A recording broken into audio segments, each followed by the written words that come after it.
What's up, folks? Howdy. How are you? Good, man. I'm good. Hey. I'm Sean. How are you? Going? I'm Michael. Hey. You just grab an ashtray. Hi, how are you? You sure you want to be more comfortable in the bedroom? We can all lay on the bed and do it, and not do it, but And we got the camera. so, something good will come of it. Put it up on YouTube. Get 50 hits. How's everyone today? Oh, thank you. Doing too badly. Very well. And yourself? Yeah, they're looking after you, all right? They are, but it's kind of sleeping weather, isn't it? Makes It you is want a to bit. sleep in. You've been doing this all morning, haven't you? Yeah, it wasn't that early, like 9 o'clock. I guess we went off and did radio or Radio something like stuff, that. And then going there at another radio, some print, more radio. Good It's not times. bad though. Yeah, totally good times. Anytime anyone's willing to talk about the movie, that's a positive thing. Yeah. You never want to bitch about that, because Yeah. there have been times where people are like, nah, we don't talk about the movie. I remember going to Atlanta in the States when I was doing like a city by city press tour on Jersey Girl. When we got to Atlanta, and the main paper there is the Atlanta Journal-Constitution, and they were just like, nah, we don't need to talk to them. And then they proceeded to slam the movie in the review. So it's always nice when you go someplace and somebody wants to talk about the movie. That's alright. You guys, you want to start off? No, I just want to talk about mole rats all day. We can do it. When's the Morat sequel coming out? That's a big question. If I was ever to do it, I think it would be in comic book form. Because Yeah. I've always talked about doing this comic book called Mallrats 2 Die Hard in a Mall, which now in the era of Snakes on a Plane is kind of commonplace. But I guess sooner or later I'll probably get around to doing it in print, because then everyone can remain the same age. It'd be kind of weird to Yeah. get Jason Lee to kind of jump in there and Plus he has a take that mow now. mustache Yeah. off, you know. I don't think Sweet. he'd be willing to do it. To shave, that is. Do you reckon do you reckon this movie would have happened if the cartoon had Had a life. been watched by, you know, Probably, like, let's say the cartoon was like Simpsons successful. Yeah. That still wouldn't preclude me from wanting to kind of do Dante and Randall live action for him. yeah. Just because they're two very separate entities, right? Like the cartoon was kind of very slapsticky and very Simpsons-esque and whatnot, whereas like you get to be a bit more grounded in the live action thing. So even if the cartoon had really like taken off in a big bad way, I'd probably still eventually wanted to kind of go back and look at them as real life people. Was there any stories left over from that you kind of carried on into this movie, or you've Not always into had, this or you've movie. always had this movie just in mind? I didn't always have this movie, but like the cartoon stories were just left of center. Like there was one we wanted to do where, Kit, the car from Knight Rider, had this kind of single white female relationship going with Dante, Yeah. and then knocked him off and wound up wearing his sweater and working the counter, and Randall didn't notice at first. So it's stories like that. So the movie, we obviously stayed a bit more grounded. I always like the anime bit. There was an anime bit with Tom Cruise Right, and right. Judge Reinhold, because he's not, used enough. But then they use that exact same joke in Arrested In Development. Arrested Development, I was kind of Yeah. proud of that. I was watching that episode, going like, right on. We were poached by a really talented Sons of bunch of bitches. comedians. You got anything to say? What was it like when you first met George Lucas? I still have never had the "Hi, how are you? I'm Kevin Smith" moment with George Lucas, or "Hi, how are you? I'm George Lucas."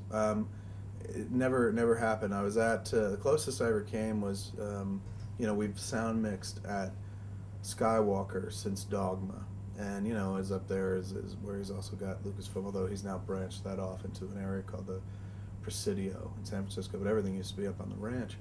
And while we were working on Dogma, I guess he was working on post on The Phantom Menace. And Rick McCallum was a producer of the prequel trilogies. It was really nice when we popped by our mix and knew I was a fan and whatnot. And he said, "Come here, let me show you the trailer." And he showed me the first theatrical trailer before it went out and whatnot. And we were at lunch there's two different places to eat there. One's a little burger joint, one's more of a sit-down restaurant, like right there on the ranch. And so it was me and my Dogma crew sitting down to have lunch, and Rick came in with George Lucas. And I saw Rick, and I went like that, and he saw me, and he went like that, and smiled and waved. And then George sees him smiling at me and waving, and then he looks to me, and we lock eyes, And so I give him that, the head nod, and he gives me that. Then he leans over to Rick, presumably to be like, "Who is that?" And Rick leaned over, presumably to say, "That's guy did Clerks." And then George Lucas was like, "Oh," and then looked back and went looking elsewhere. So as to avoid a possible fucking meetup where I was like, "Dude, I'm obviously a big fan." So I've never had that meet and greet moment still to this day. Is that is there anyone that you like? Like, there's a lot of people who now do Kevin Smith movies because their humour is influenced by Kevin Smith movies. What, when you started, like, obviously, you know, you have Star Wars and stuff, but the style, the way you write, who was that influenced by? The which one? The style, the way you write sort of your comedy. Oh, who- Hal Hartley.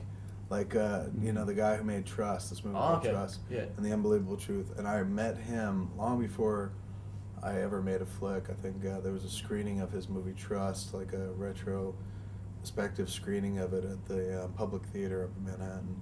So I went and I took my Laserdisc for Trust because I was like, he's going to introduce the movie, so I'm going to tag it. And he was there and did a brief intro and then left. The movie was about to begin. I was like, fuck, I want him to sign this. So I went out in the hallway and asked him to sign it. And I remember being kind of so nervous that, like, he, in the mid-signature, I was like, hurry up, dude, because the movie's starting. You know, and rushed him along and shit. And that was it. And then I met, you know, that was the closest I came to meet him. Years later, I made the movie. Years after that, like in the you know, in the credits at the end of the movie, kind of give a shout out to him and Jarmusch and Spike Lee for leading the way, and Richard Linklater. And he did this interview with the New York Times Magazine section when he was off promoting. I want to say Amateur, I think it was, and he was at a screening at the London Film Festival or something, and it begins with, you know, when asked a question about how he felt being cited as an influence for Kevin Smith and being in the Clerks credits, Hal Hartley went off at great lengths in such a vitriolic response that he had to go lay down after the Q&A. So I was just like, wow, he didn't like it. He didn't like the movie or anything like that. So at that point, I was just like, you know, I don't want to meet anybody ever again. You know, because what's the point? Most people, just because you like them doesn't mean they're going to like you. And sometimes it's better to kind of admire these people and their work from afar to actually meeting them, because they can't live up to it sometimes. Or sometimes they're just people that don't really dig you.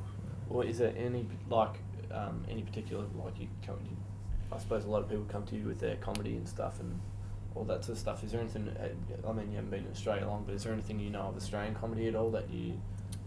I mean, to me, Australian comedy is what, like Muriel's Wedding. Really? Is that there?